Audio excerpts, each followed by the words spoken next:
बच्चों, हमारे पिछले वीडियो में आपने मुद्रा के सहायक कार्य का पहला पॉइंट समझा था। दूसरा आपके सामने है मुद्रा मूल्य संचय का साधन और क्रय शक्ति हस्तांतरण। क्रय शक्ति हस्तांतरण थर्ड पॉइंट है जिसको हम बाद में समझेंगे। पहले मुद्रा मूल्य का संचय का साधन हम इसको समझेंगे। ठीक है, तो हमारा जो सेकंड पॉइंट है फर्स्ट के बाद कि मुद्रा का द्वितीय कार्य है या मुद्रा के सहायक कार्य का द्वितीय कार्य जो है मुद्रा मूल्य संचय का साधन है। ये बहुत इंपॉर्टेंट पॉइंट कि मूल्य को स्टोर करना, पैसे को जमा करना। आपको पता चलता है मूल्य को जमा करना, पैसे को जमा करने के साथ साथ हम मुद्रा का मापन होने के पश्चात यानी कि मुद्रा की जब वैल्यू पता लग जाती है तो हम उस पैसे को स्टोर भी आसानी से कर सकते हैं। इसके द्वारा मुद्रा के चलन के द्वारा हम इसको बता सकते हैं बच्चों कि मुद्रा जो है उसका मूल्य संचय का साधन किस प्रकार से है। तो हम लिख सकते हैं इसके अंदर कि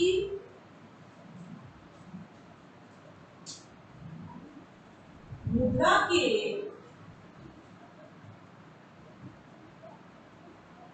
माध्यम से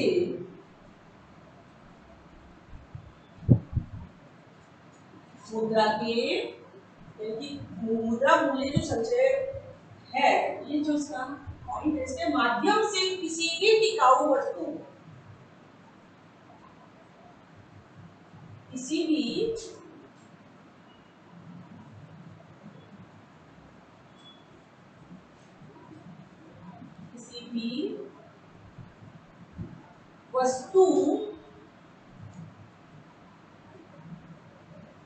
भी वस्तु या हम ऐसी वस्तु कोई सी भी ले सकते हैं, किसी भी ऐसी वस्तु पर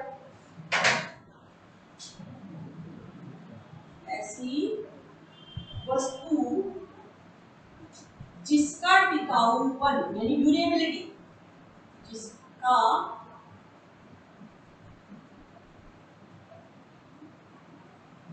टिकाऊपन ड्यूरेबिलिटी कम है या ज्यादा है हम उसको रखकर या बेचकर क्या कर सकते हैं, पैसा प्राप्त कर सकते हैं। मान लीजिए किसी वस्तु का टिकाऊपन ज्यादा है तो हम उसे संचय कर लेंगे और किसी वस्तु का टिकाऊपन कम है तो हम क्या करेंगे, उस वस्तु को बेचकर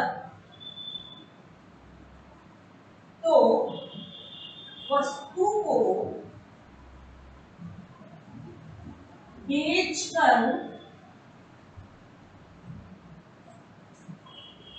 को बेचकर हम क्या करेंगे, मूल्य को पैसे को भविष्य के लिए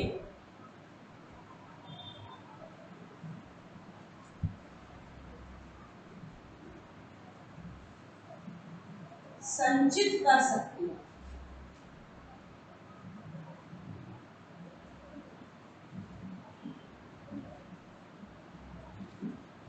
मतलब हम कलेक्ट कर सकते हैं, जोड़ सकते हैं, जमा कर सकते हैं क्या, कि मुद्रा के माध्यम से किसी भी ऐसी वस्तु जिसका टिकाऊपन कम है। अब ये तो कम की बात है कि ड्यूरेबिलिटी हम कम बता रहे हैं। यहाँ पर होता भी हो सकता है कि जिस ऐसी वस्तु कहीं की ड्यूरेबिलिटी बहुत ज्यादा होती है, जैसे हम देखें उत्पादन के अंदर मशीनरी, भूमि, इन सबको हम क्या कर सकते हैं, आराम से उसका टिकाऊपन ज्यादा होता है तो उसको हम खरीद करके भी संचित कर सकते हैं। तो इसी प्रकार से एक चीज हम बताने जा रहे हैं कि जिन वस्तुओं का टिकाऊपन कम है तो उन्हें बेचकर उनके मूल्य को हम भविष्य के लिए संचित कर सकते हैं। दूसरी बात, इस संचय के अंतर्गत हम क्या करें और क्या चीज हम कर सकते हैं, मूल्य संचय होने के कारण उत्पादन का जो स्तर है या पैमाना है वो बहुत ही विस्तार पूर्वक फैल चुका है। देख सकते हैं हम, पहला पॉइंट तो यही बन गया इसके अंदर कि इसके माध्यम से जो वस्तु टिकाऊपन कम है हम उसको बेच करके उनका कर सकते हैं। दूसरा कि कुछ मूल्य संचय के कारण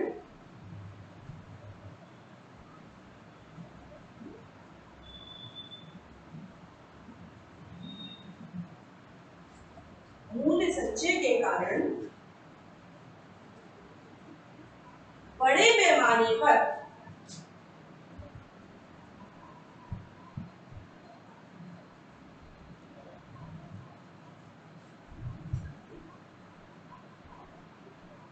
उत्पादन करना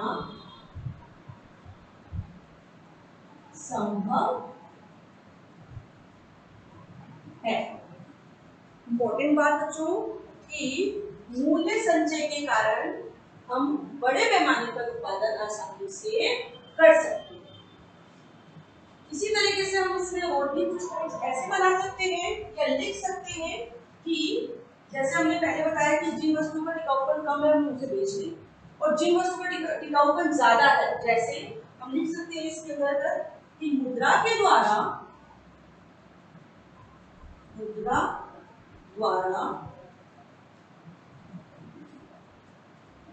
क्रय की गई जमीन, मकान, सोना, चांदी, मुद्रा द्वारा क्रय की गई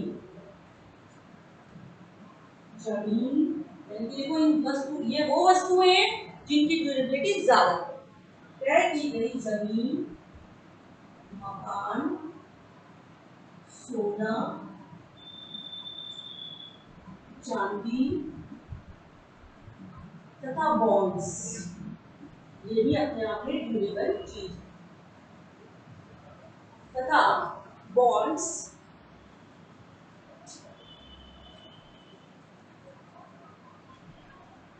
इत्यादि, ये आदि वर्ड्स जो है, इतने सारे जो चीजें हैं, ये सारी चीजें क्या है बच्चों, ड्यूरेबल है। इसके अंतर्गत ये कार्य किसके द्वारा ही हुआ है, मुद्रा के संचय के कारण ही।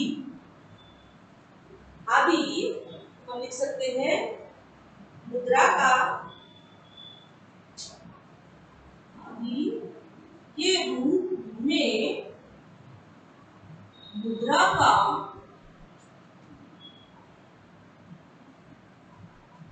संचय किया जा सकता है।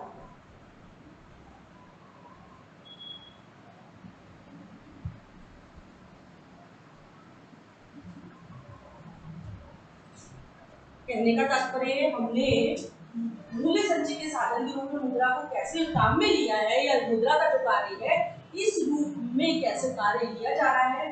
पहले तो जिन वस्तुओं का टिकाऊपन है उसे हम क्या करेंगे, बेच देंगे, ठीक है, मूल्य संचय हो गया, यानी पैसा इकट्ठा हुआ। दूसरा, इसके कारण क्या हुआ, बड़े पैमाने पर उत्पादन संभव, मूल्य संचय कर लेते हैं तो वो कैपिटल जो है हम बाद में भी लगा सकते हैं, ठीक है। तीसरा, मुद्रा के द्वारा क्रय की गई जमीन, सोना, यानी कि जिन वस्तुओं का टिकाऊपन ज्यादा है उस रूप में भी हम मुद्रा का संचय कर सकते हैं। तो इसके साथ ही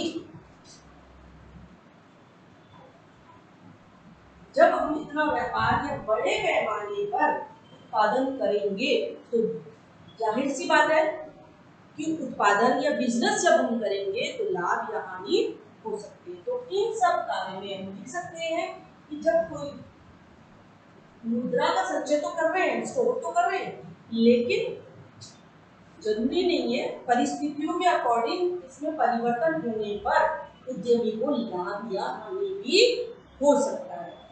आया समझ में बच्चों? तो हमने अपने सहायक कार्यों में क्या क्या चीज समझी,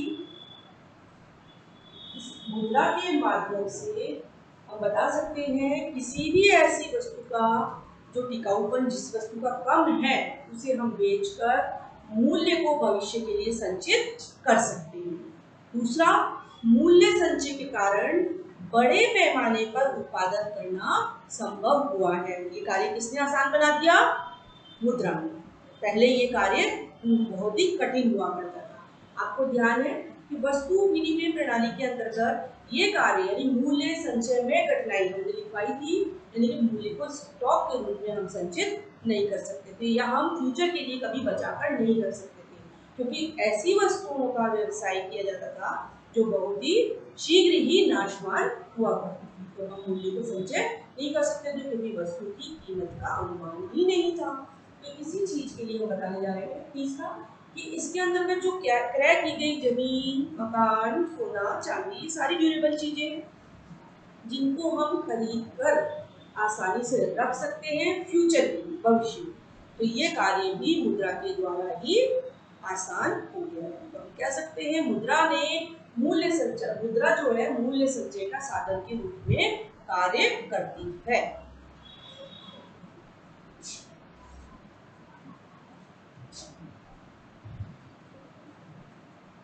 तीसरा कार्य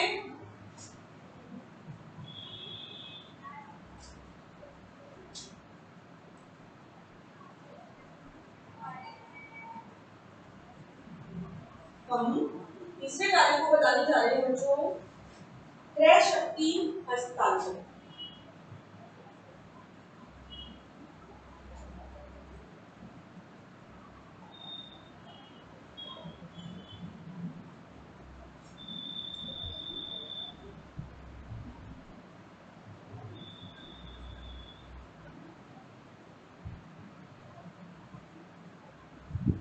देखिए नाम से पता चल रहा है कि हमने कुछ ऐसी चीजें जो क्रय की है, खरीदी है, उनका कैसे यूज करके हम ट्रांसफर कर सकते हैं। ये किसके द्वारा संभव हुआ है?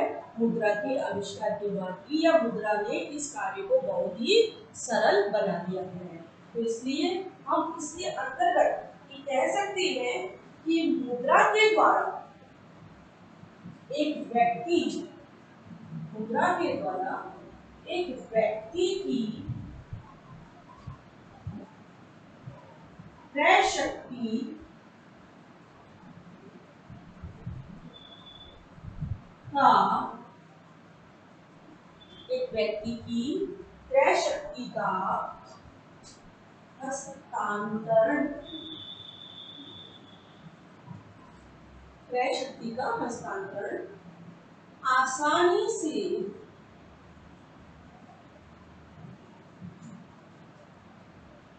किया जा सकता है।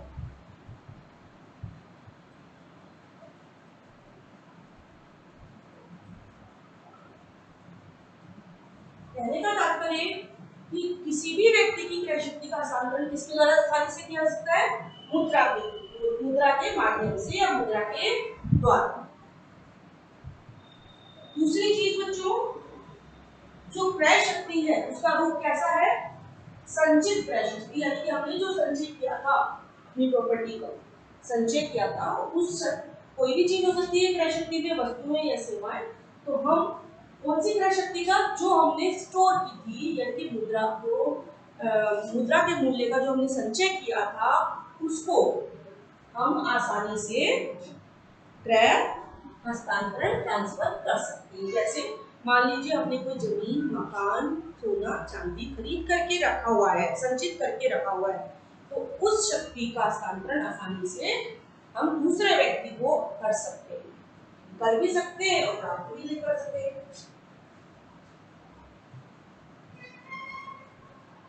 तो हम कह सकते हैं कि फर्स्ट चीज तो ये हो गई इसके अंदर से। दूसरा, संचित क्रय शक्ति का हस्तांतरण एक दूसरे व्यक्ति या एक से दूसरा व्यक्ति आसानी से कर सकता है। एक व्यक्ति दूसरे व्यक्ति को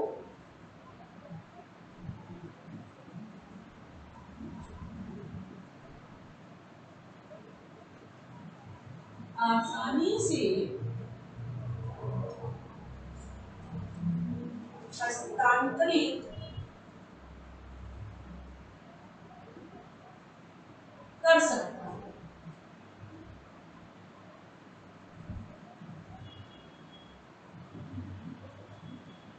कैसे किया जा सकता है? मुद्रा के द्वारा। सारे कार्य मुद्रा के द्वारा ही संभव हुए हैं। जब हमने मूल्य को संचय कर लिया, उसके बाद हम इस शक्ति का हस्तांतरण एक व्यक्ति से दूसरे व्यक्ति को आसानी से कर सकते। अब जैसे हम बता सकते हैं इसके अंतर्गत कि मुद्रा के द्वारा जब हम क्रय शक्ति का हस्तांतरण कर लेंगे, मुद्रा में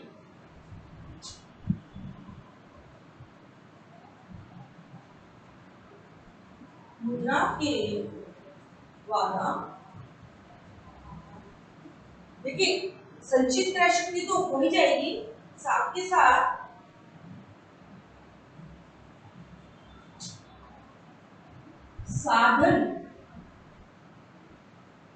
साधनों का भी हस्तांतरण किया जा सकता है।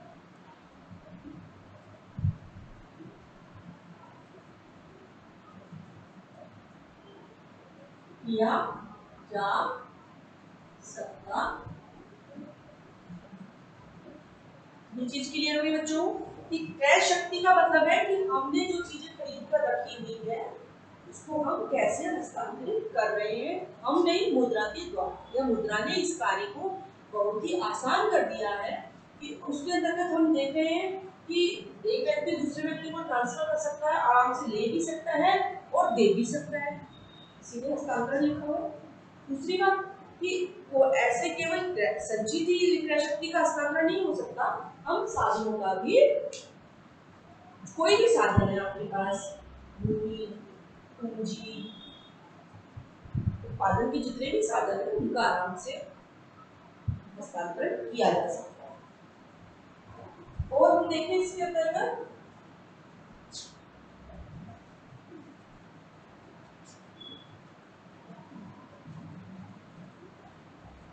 क्रय शक्ति हस्तांतरण में मुद्रा के माध्यम से क्या क्या और कार्य किया है या मुद्रा के द्वारा और क्या क्या संभव हुआ है, इसका वर्णन करके आए बच्चों कि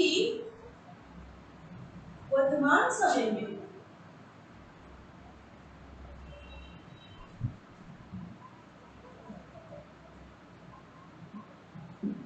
इसका क्रय शक्ति हस्तांतरण को वर्तमान समय के अंतर्गत भी इसको बताया गया है कि किस तरीके से अर्थव्यवस्था में इसका बहुत बड़ा रोल है। आज के समय में या वर्तमान समय में नकदी विहीन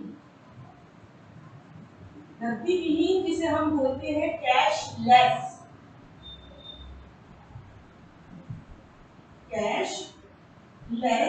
ट्रांजैक्शंस, नकदी विहीन आज के समय में नकदी विहीन जो हमारी इकोनॉमी चल रही है अर्थव्यवस्था, उसमें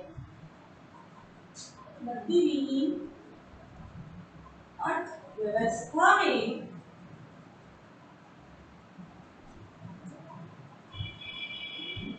आपने देखा होगा बच्चों, अब पैसे का भी चलन खत्म हो गया है, वर्तमान समय में कैशलेस ट्रांजैक्शन हो रहे हैं। हमने पिछले वीडियो में भी डिस्कस किया था कौन से किनके माध्यम से कैशलेस ट्रांजैक्शन हो रहे हैं, डेबिट कार्ड,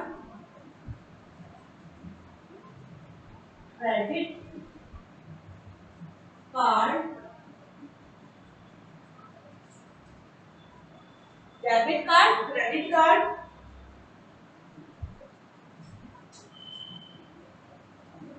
ATM, इसको हम बोलते हैं ATM कार्ड, है ना, ATM कार्ड अथवा चेक, ये सारे बिना कैश के ट्रांजैक्शन, अथवा चेक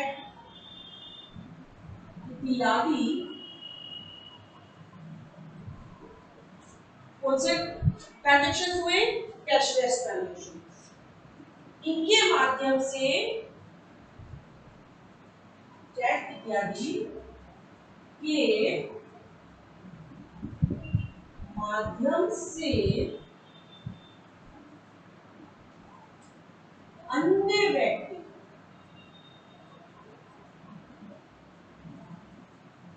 व्यक्ति कैशलेस ट्रांजैक्शन हो रहा है, इसमें कोई कैश काम नहीं आ रहा, सारे जो चीजें हैं ट्रांजैक्शन की वो विदाउट कैश की है, कि कोई मुद्रा हाथ में नहीं है, लेकिन मुद्रा के रूप में कुछ साधन है या कोई माध्यम है जिनसे व्यक्ति क्या करता है, अन्य व्यक्ति को ये क्रय शक्ति,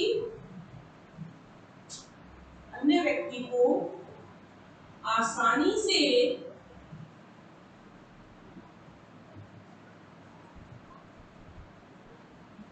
क्रय शक्ति का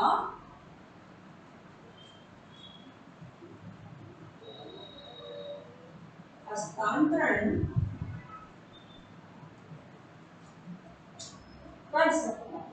लेकिन कैसे बच्चों, उसने कोई चीज खरीदी है, खरीदने के बाद उसने जो भुगतान का रूप है या भुगतान का जो माध्यम है वो क्या अपना सकता है, वो भुगतान डेबिट कार्ड से भी कर सकता है, क्रेडिट कार्ड से भी कर सकता है और एटीएम कार्ड और चेक के द्वारा भी इन चीजों को खरीद कर अपने भुगतान कर सकता है, हस्तांतरित कर सकता है। इसको भी हम क्रय शक्ति का हस्तांतरण किस रूप में हो रहा है वो बताएं।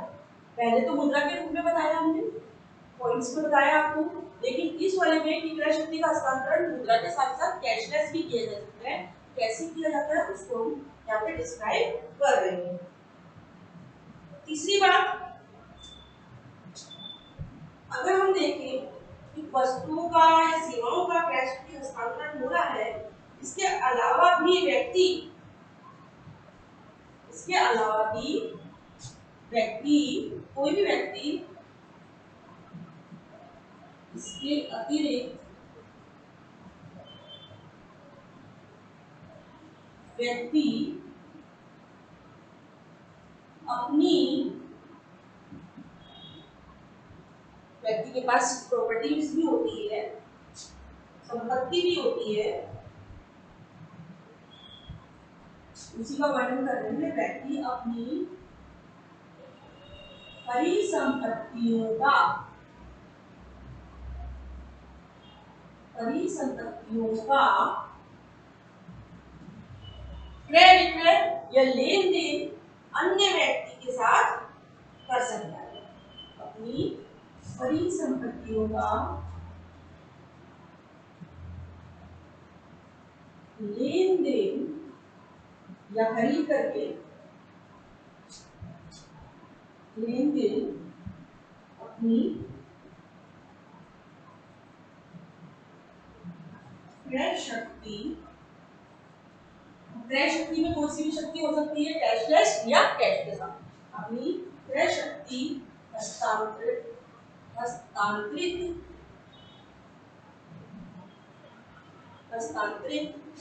कर सकता है।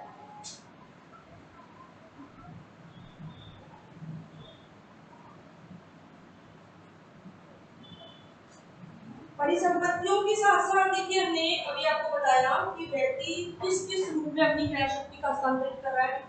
एक तो पूंजी के रूप में यानी कि मुद्रा के रूप में खरीदता है और पेमेंट कर देता है वस्तु से। दूसरा हमने जो पढ़ा साधनों के रूप में, कोई भी उसने टिकाऊ वस्तु खरीद रखी है, साधन खरीदे और मुद्रा का निवेश, वो पैसा दे दिया खरीद के रखा हुआ है। तो तीसरी चीज कि नकदी विहीन कैशलेस ट्रांजैक्शन जो है उससे भी कोई भी व्यक्ति आज के समय में यानी वर्तमान युग में अपनी क्रय शक्ति का हस्तांतरण कर सकता है। क्रय का मतलब खरीदने, जो भी आपने वस्तु या सेवा खरीदी है या उसका जो पेमेंट है या भुगतान है वो आसानी से इस इन चीजों के माध्यम से कर रहा है वर्तमान युग में।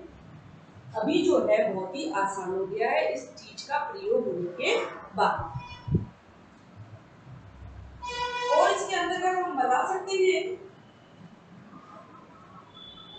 ये चीजें तो गई, इसके अलावा मुद्रा के द्वारा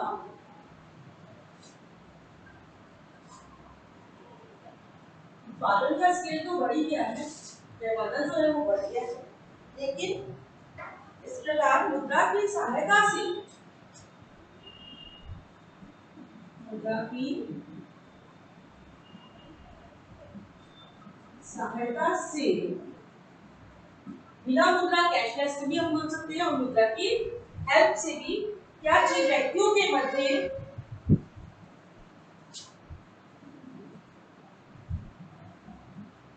व्यक्तियों के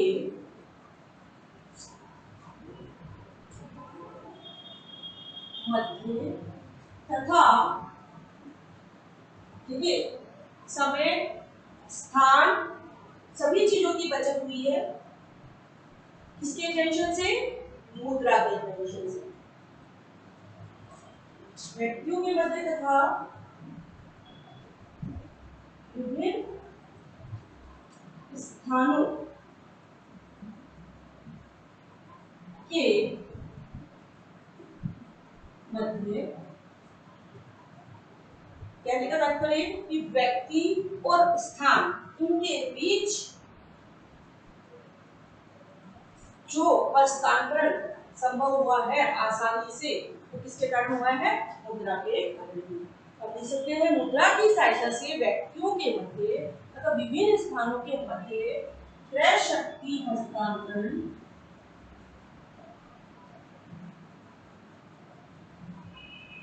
क्रय शक्ति हस्तांतरण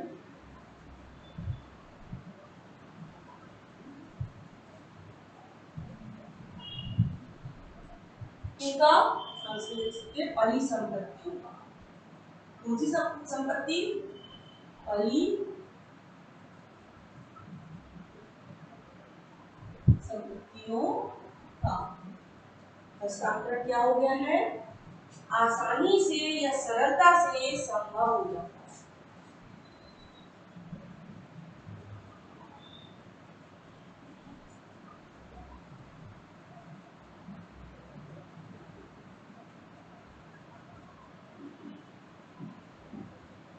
अगर हम कह सकते हैं कि मुद्रा के द्वारा यह कार्य बहुत ही आसान और सरल हो चुका है। इंपॉर्टेंट टॉपिक आपका कि मुद्रा के सहायक कार्यों का जो तीसरा पॉइंट हम पढ़ रहे हैं क्रय शक्ति हस्तांतरण, इसमें हमने आपको अलग अलग तरीके से व्यक्तियों की क्रय शक्ति बताई कि व्यक्ति किस तरीके से खरीदारी कर रहा है किसी चीज की, और उनका जो भुगतान का जो रूप है वो कौन कौन सा, इसमें की अलग अलग विभिन्न प्रकार के भुगतानों के रूप बताए आपको कि भुगतान जो है केवल मुद्रा ही नहीं है। आज के टाइम पर मुद्रा ही एक माध्यम नहीं है भुगतान का, और भी कई माध्यम हैं जिनका हमने वर्णन अभी आपको अपने इस वीडियो में समझाया।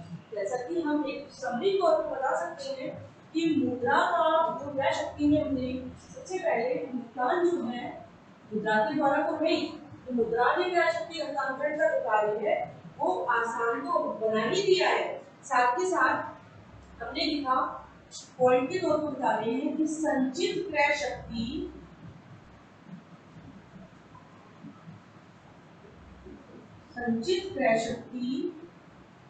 का हस्तांतरण, किसका हस्तांतरण? संचित क्रय शक्ति, ठीक है।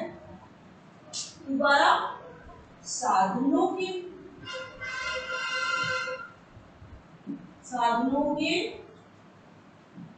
रूप में हस्तांतरण, ठीक है। ये चीज पढ़ी हमने इसमें शॉर्ट में। तीसरी चीज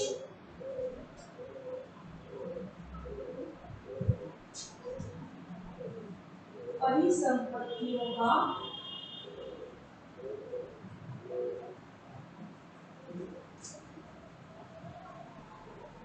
हस्तांतरण।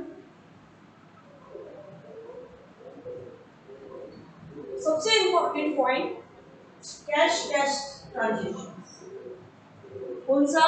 कि मुद्रा में जो है सबसे सरल जो चीज बन गई है तो आज के जमाने में नकदी विहीन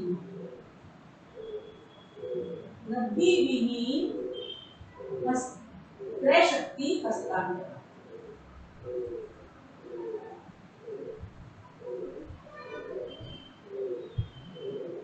जो कहने का मतलब है कि ये जो सारे कार्य हैं ये सब क्रय शक्ति में आते हैं, लेकिन इनका भुगतान जो है वो किस किस रूप में हो रहा है हमने आपको अपनी इस वीडियो के ऊपर समझाया। तो ये भी बताया कि इन तीनों चीजों का भुगतान तो यानी हस्तांतरण तो मुद्रा के द्वारा संभव है या मुद्रा के माध्यम से किया गया, मुद्रा के माध्यम से संभव है, लेकिन इसका हस्तांतरण विदाउट कैश के यानी कैशलेस ट्रांजेक्शन के द्वारा किया गया। तो कैसे हमने समझाया कि डेबिट क्रेडिट, इसमें कौन कौन से माध्यम के द्वारा समझाया? डेबिट, क्रेडिट, एटीएम व चेक के माध्यम से क्रय शक्ति हस्तांतरित की गई। लेकिन किसके द्वारा? डेबिट, क्रेडिट, एटीएम व चेक के माध्यम से क्रय शक्ति का हस्तांतरण आसानी से एक व्यक्ति दूसरे व्यक्ति को कर सकता है। कहने का तात्पर्य बच्चों कि क्रय शक्ति का हस्तांतरण हमने आज दो प्रकार से देखा। अगर हम समझी देखें, सारांश देखें कि क्रय शक्ति हस्तांतरण दो प्रकार से, एक तो मुद्रा के साथ, मुद्रा के माध्यम से, और दूसरा बिना मुद्रा के माध्यम से। तो संचित जो भी हमने पहले की कोई चीज, टिकाऊ वस्तु खरीद करके रखी हुई थी, उस वस्तुओं को कैसे क्रय विक्रय लेन देन किया है, हस्तांतरण किया है मुद्रा के माध्यम से। संचित क्रय शक्ति का मतलब है कि आपने पहले से ही कोई ऐसी चीज स्टोर कर रखी है जिसको हम बेच करके पैसा कलेक्ट कर रहे हैं। क्रय शक्ति साधनों के रूप में हस्तांतरण किया कि मुद्रा जो है वो केवल संचित क्रय शक्ति ही नहीं करती, बच्चों में चीजों का ही बेच करके हस्तांतरण नहीं करती है। हमारे पास जो साधन होते हैं उनके रूप में भी इसको हस्तांतरित करते हैं। तीसरा, परिसंपत्तियां, आपकी प्रॉपर्टीज है, उनको भी आप खरीद करके बेच करके हस्तांतरण कर सकते हैं। बहुत इंपॉर्टेंट पॉइंट कि आज का जो वर्तमान समय चल रहा है बच्चों, वो नकदी विहीन क्रय शक्ति का ही चल रहा है। इस क्रय शक्ति को होने से अब ये व्यक्ति में ये डर भी खत्म हो गया है कि मुद्रा हमारी हो जाएगी धोखाधड़ी, पैसा का खोने का और पैसे को संभालने का भी ये भय इस इन्वेंशन से, यानी कि हम बोल सकते हैं हमारा ये जो चैप्टर है इसका आपके आगे इकोनॉमिक्स में चैप्टर है 25 नकदी विहीन लेन देन, वो इसी से रिलेटेड है कि वर्तमान समय में नकदी विहीन लेन देन का चलन कितना ज्यादा हो गया, उसके कितने फायदे हैं और उसके कितने नुकसान हैं। तो इन सब चीजों का अध्ययन हम जब पढ़ेंगे जब हम इस चैप्टर को रीड करेंगे। तो अभी फिलहाल हम सिर्फ मुद्रा के संदर्भ में बता रहे हैं कि मुद्रा ने इस कार्य को या इस नकदी विहीन क्रय शक्ति हस्तांतरण को कैसे आसान बना दिया है, या कौन कौन से ऐसे माध्यम प्रयोग में लिए हैं जिनके कारण मुद्रा ने क्रय शक्ति हस्तांतरण का कार्य बहुत ही आसान है। कौन कौन से माध्यम? सबसे इंपॉर्टेंट चीज आपको याद रखने वाली चीज है नकदी विहीन, यानी कैश नहीं है, लेस है, कैशलेस ट्रांजैक्शन हो रहा है। कैशलेस ट्रांजैक्शन में डेबिट, क्रेडिट और भी कई चीजें हैं, एटीएम व चेक, इनका ज्यादा प्रयोग में चलन में आ रहा है। तो आज हमने अपने मुद्रा का दूसरा जो कार्य था उसके तीनों पॉइंट क्लियर कर दिए हैं। पार्ट 3 में जब हम अपना नेक्स्ट वीडियो बनाएंगे तो मुद्रा के आकस्मिक कार्य और अन्य कार्यों का भी हम वर्णन आपको एक एक करके समझाएंगे। ठीक है बच्चों, तो आपको मुद्रा के दो कार्य समझा चुके हैं, इनको आप अच्छे से पढ़िए। समझ में नहीं आए तो आप मुझसे पूछिए, पूछने के बाद मैं आपके प्रॉब्लम को सॉल्व करूंगी। जैसा कि आपने मुझे कल बताया कि आपके साथ ये प्रॉब्लम है तो मैंने तुरंत आपसे शेयर करी अपनी प्रॉब्लम, आपकी प्रॉब्लम भी बताई और आपको बच्चों आप इसके टॉपिक से रिलेटेड भी बात समझाई। तो कहने का मतलब है कि आप हमारे वीडियोस को देखें, रेगुलर देखें, देख के चैप्टर वाइज आपको हर पार्ट मिलता जा रहा है, इनको अच्छे से आप पढ़ें और फीडबैक में जरूर दें। ओके।